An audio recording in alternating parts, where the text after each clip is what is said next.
ಘಟ್ಟದಲ್ಲಿ ಹೊಸ ಮುಖವಾಗಿ ಮೌಲಾ ಶರೀಫ್ ಅಂತ ಕಾಂಗ್ರೆಸ್ ಪಕ್ಷದಿಂದ ಬರ್ತಾ ಇದ್ದಾರೆ ಅಂತ ಗೊತ್ತಾಯಿತು. ಹಾಗಾಗಿ ಮತ್ತೆ ಈ ಪುಟ್ಟಂಜನಪ್ಪ ಮತ್ತು ರಾಜುಗೌಡ ಇಬ್ಬರು ಕಿತ್ತಾಟದಲ್ಲಿ ಇವ್ರಿಗೆ ಏನಾನ ಲಾಭ ಆಗುತ್ತಾ, ತಮಗೇನಾನ BJP ಅವ್ರಿಗೆ ಏನಾನ ಲಾಭ ಆಗುತ್ತಾ ಸರ್? ನೋಡಿ, ನಾವು ಯಾವುದೋ ಪಕ್ಷದಲ್ಲಿ ಒಳ ಜಗಳವನ್ನು ಇಟ್ಕೊಂಡು ನಾವೇನೋ ಅಡ್ವಾಂಟೇಜ್ ತಗೋತಾ ಇದ್ದೀವಿ ಅನ್ನೋ ನಿಟ್ಟಿನಲ್ಲಿ ನಾವು ಕೆಲಸ ಮಾಡ್ತಲ್ಲ.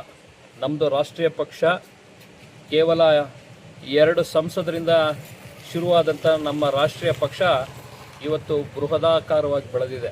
ನಮ್ಮದು ಒಂದು ಆಲದ ಮರ. ಕ್ಷೀಣಿಸಿ ಹೋಗ್ತಕ್ಕಂಥ ಪಕ್ಷಗಳ ಬಗ್ಗೆ ನಾವು ಯಾವುದೇ ಕಾರಣಕ್ಕೆ ನಾವು ಕಮೆಂಟ್ ಮಾಡೋದಿಲ್ಲ. ಆ ಕಾಂಗ್ರೆಸ್ನಲ್ಲಿ ಯಾವ ರೀತಿ ಒಳಜಗಳ ಇದೆ, ನಮ್ಮ ಕ್ಷೇತ್ರದಲ್ಲೇ ಇದುವರೆಗೂ ಒಂದೇ ಒಂದು ನಾಮಿನಿ ಮಾಡಲಿಕ್ಕೆ ಆಗಲಿಲ್ಲ ಆ ಕಾಂಗ್ರೆಸ್ ಮುಖಂಡರಿಗೆ. ಆ ಕಾಂಗ್ರೆಸ್ ಮುಖಂಡರ ಒಳಜಗಳದಿಂದ ಆ ಕಾರ್ಯಕರ್ತರ ಬಲಿ ಆಗ್ತಿದ್ದಾರೆ.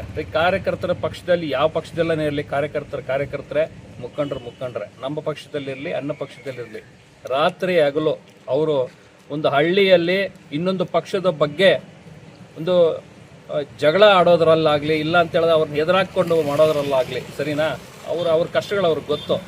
ಇಷ್ಟೆಲ್ಲ ಕಷ್ಟಪಟ್ಟು ಇವತ್ತು ನಮ್ಮ ರಾಜ್ಯದಲ್ಲಿ ಕಾಂಗ್ರೆಸ್ ಪಕ್ಷ ಅಧಿಕಾರಕ್ಕೆ ಬಂದಿದೆ. ಅಧಿಕಾರಕ್ಕೆ ಬರಲಿಕ್ಕೆ ಯಾರು ಕಾರಣ?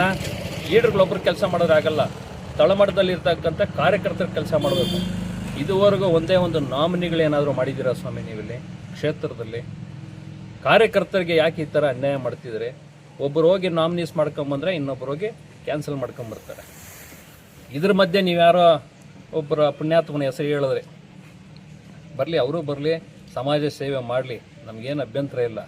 ಆದರೆ ಈ ಒಳಜಗಳದಲ್ಲಿ ಕಾರ್ಯಕರ್ತರು ಬಲಿ ಆಗೋದು ಬೇಡ, ಕಾರ್ಯಕರ್ತರಿಗೆ ಅನ್ಯಾಯ ಆಗೋದು ಬೇಡ. ಇದು ನಮ್ಮ ಕ್ಷೇತ್ರದಲ್ಲಿ ಕಾಂಗ್ರೆಸ್ಸು ನೆಸೆಸಿ ಹೋಗ್ತಾ ಇರ್ತಕ್ಕಂಥದ್ದು ಎಲ್ಲ ಬಂದಿದೆ. ನಮ್ಮ ಕ್ಷೇತ್ರದಲ್ಲೇ ಅಲ್ಲ, ಕರ್ನಾಟಕದಲ್ಲೇ ಕಾಂಗ್ರೆಸ್ ಸರ್ಕಾರ ನಿರ್ಮೂಲನೆ ಆಗೋದು ಶತಸಿದ್ಧ. ಯಾಕಂದರೆ ಅವರು ಮಾಡಿರ್ತಕ್ಕಂಥ ಪಾಪಗಳು ಅವ್ರಿಗೆ ಗಂಟು ಮುಟ್ಟಿ ಹಾಕಿ ಕಟ್ತಕ್ಕಂಥ ಕೆಲಸ ಆಗ್ತಾ ಇದೆ.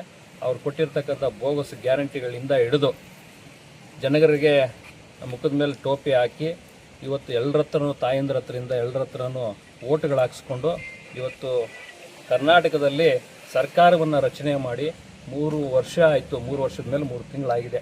ಇದುವರೆಗೂ ಯಾವುದೇ ಒಂದು ಡೆವಲಪ್ಮೆಂಟ್ ಇಲ್ಲ, ಯಾವುದೇ ಅನುದಾನಗಳು ಯಾರಿಗೆ ಅವ್ರ ಪಕ್ಷದಲ್ಲಿರ್ತಕ್ಕಂಥ MLAಗಳಿಗೆ ಕೊಡ್ತಾ ಇಲ್ಲ. ಹೀಗಾಗಿ ಅವ್ರು ಏನು ಮಾಡ್ತಾರೋ ಅವ್ರು ಮಾಡಿದ್ದು ಅವ್ರಿಗೆ ಆಗ್ತದೆ. ಮಾಡಿದ್ದು ಮರಾಯ. ಮುಂದಿನ ದಿನಗಳಲ್ಲಿ ಮತ ಬಾಂಧವರು, ನಮ್ಮ ಮತಪ್ರಭುಗಳು ಅವ್ರಿಗೆ ಸರಿಯಾದ ಬುದ್ಧಿಯನ್ನು ಕಲಿಸ್ತಾರೆ ಸರ್.